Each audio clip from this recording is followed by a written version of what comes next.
Assalamu alaikum everyone. Our today's topic is content of intercoastal space.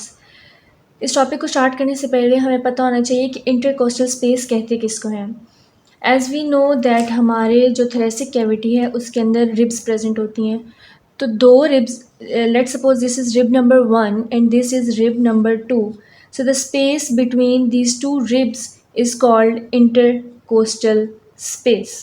Okay, दो ribs के दरमियान की जो स्पेस होती है उसको हम इंटरकोस्टल स्पेस कहते हैं। So let's learn about the major contents of intercostal space.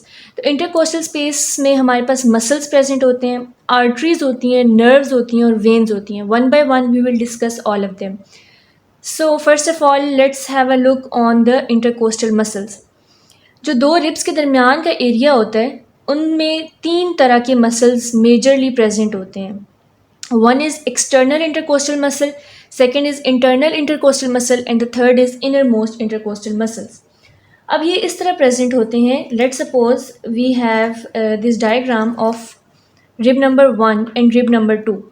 सबसे इन दोनों रिब्स के दरमियान में सबसे पहले हमारे पास innermost intercostal muscle present होगा। उसके ऊपर, ठीक है, सेकेंड लेयर में जो है वो इंटरनल इंटरकोस्टल मसल होगा एंड थर्ड लेयर होगी external intercostal muscles.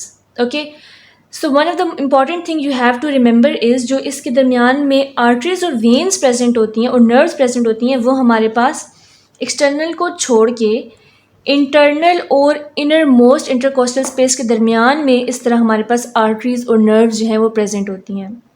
I hope this is clear. Okay, so now let's discuss the detail of these three muscles. तीनों जो हमारे पास इंटरकोस्टल मसल्स हैं उनकी जाहिर सी बात है, अगर हमारे पास ये दो रिब्स पड़ी हैं, ठीक है, तो इनका ओरिजिन ऊपर वाली रिब होगा और इनका इंसर्शन नीचे वाली रिब होगा। ठीक है, रिब नंबर 1 2 3 4 5 जितने भी एडजेसेंट रिब्स हैं, for example this is first rib, this is second rib. तो इन तीनों मसल्स की ओरिजिन फर्स्ट रिब का लोअर बॉर्डर होगा और इन तीनों मसल्स की इंसर्शन सेकेंड रिब का अपर बॉर्डर होगा। I hope that's clear. Origin insertion आपको तीनों की क्लियर हो गई है। इन तीनों मसल्स को सप्लाई करती है इंटरकोस्टल नर्व। अब इन तीनों का एक्शन हम डिस्कस कर लेते हैं। ये एक्शन आप याद कर लें क्योंकि आपको ये फिजियोलॉजी में भी काम आएगा, मोस्ट एनाटमी में तो ये वैसे ही इंपॉर्टेंट है। जब हम इंस्पिरेशन कर रहे होते हैं, ठीक है, जब हम सांस ले रहे होंगे तो हम एयर इनसाइड मूव कर रही होती है हमारे लंग्स के अंदर। इंस्पिरेशन जब कर रहे होते हैं तो एक्सटर्नल इंटरकोस्टल मसल इंक्रीज हो जाते हैं, ठीक है, ये रेज हो जाते हैं अपवर्ड मोशन में। और इंटरनल इंटरकोस्टल मसल क्या होते हैं, एक्सपिरेशन में लोअर हो जाते हैं। ठीक है, you have to remember this.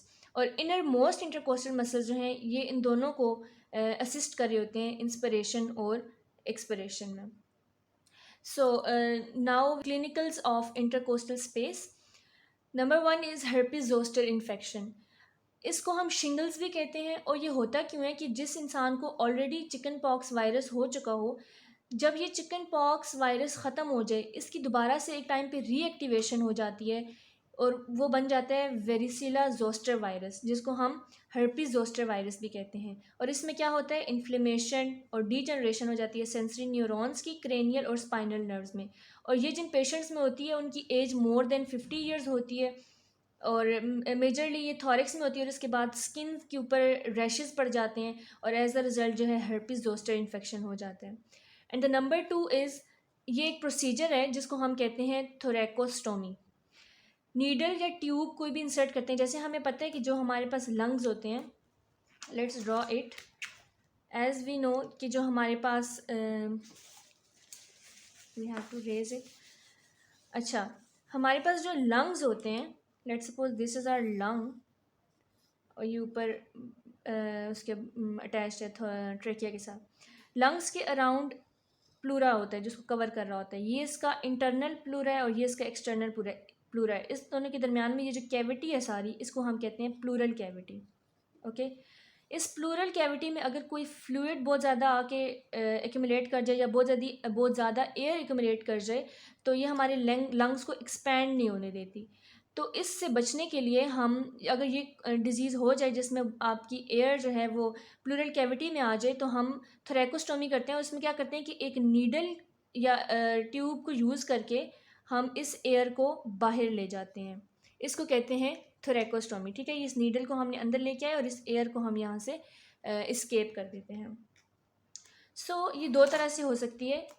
हम इसको नीडल की हेल्प से भी कर सकते हैं और ट्यूब की हेल्प से भी कर सकते हैं। ओके, अच्छा, अब जब ये आपने बहुत इंपॉर्टेंट चीज़ है, ये पेपर में एमसीक्यूज़ में पूछी जाती है कि अगर हम लोग नीडल के साथ थोरैकोस्टोमी कर रहे हैं तो जो चीज़ आपने याद रखनी है वो ये है कि हमेशा पेशेंट को सीधा लिटा के उसकी हम रिब नंबर 1 और रिब नंबर 2 और रिब नंबर 3 तीनों को हम स्पेस देख लेते हैं कि किस किस स्पेस में।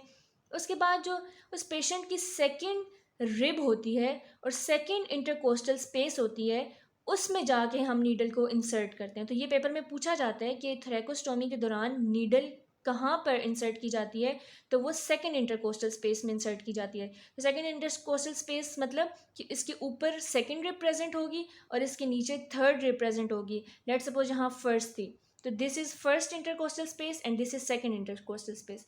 तो नीडल थोरैकोस्टोमी के दौरान सेकंड इंटरकोस्टल स्पेस में हम नीडल को इंसर्ट कर रहे होते हैं। और पेनिट्रेशन, हम नीडल किस तरह पेनिट्रेट करते हैं, जाहिर सी बात है कोई भी पेशेंट है उसकी सबसे ऊपर स्किन है, स्किन के अंदर नीडल पेनिट्रेट करती है, स्किन को क्रॉस करके सुपरफिशियल फेशिया को क्रॉस करेगा, फिर नीचे मसल को क्रॉस करेगा, फिर नीचे तीन जो हमारे पास इंपॉर्टेंट मसल है, external, internal, inner most intercostal muscle, उनको, देन एंडोथोरेसिक फेशिया को क्रॉस करेगा और सबसे नीचे फिर हमारे पास पेराइटल प्लूरा आ जाएगा जो हमारे पास ये इंटरनल प्लूरल कैविटी है, उसको क्रॉस करेगा और उसके बाद यहाँ पे जो वो स्पेस है वहाँ से एयर को रिलीज़ कर दिया जाता है। एक और मेथड भी होता है जिसको हम कहते हैं ट्यूब थोरैकोस्टोमी, और उसमें क्या होता है कि फोर्थ और फिफ्थ इंटरकोस्टल स्पेस के दरमियान जो है हम थोरैकोस्टोमी करते हैं। ये दोनों चीज़ें आपने बहुत ज़्यादा इंपॉर्टेंट है, याद रखनी है कि नीडल थोरैकोस्टोमी में सेकंड इंटरकोस्टल स्पेस में से फ्लूइड को रिलीज़ करते हैं और ट्यूब में हम फोर्थ और फिफ्थ इंटरकोस्टल स्पेस में से फ्लूइड रिलीज़ करते हैं। आने वाली वीडियो में हम अभी डिस्कस करेंगे intercostal arteries, veins and nerves.